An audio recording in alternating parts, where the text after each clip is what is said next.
زندگی گزارنا نہیں جینا سیکھیں۔ ہر انسان کی زندگی میں دکھ پریشانیاں آتی ہیں، ان کا اشتہار لگانے سے ہمدردی تو مل جاتی ہے مگر سکون نہیں ملتا۔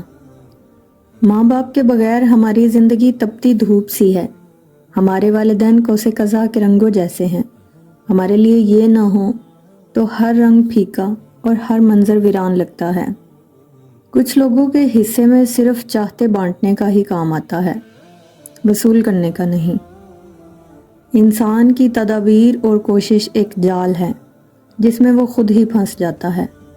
فرعون کی تدبیر اور کوشش اس قسم کی تھی، وہ بنی اسرائیل کے بچوں کو قتل کرتا رہا، لیکن جس کو وہ مارنا چاہتا تھا اس کے اپنے گھر میں پلتا رہا۔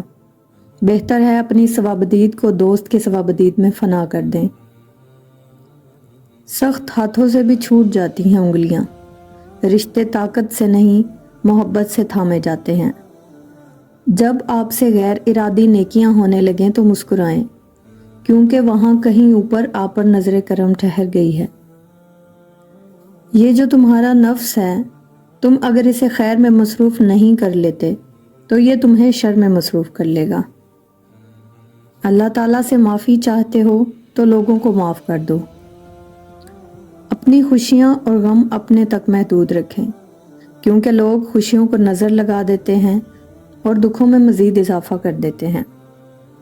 دو میٹھے بول انسان تو کیا، حیوان کو بھی زندگی بھر کے لیے اپنا بنا سکتے ہیں۔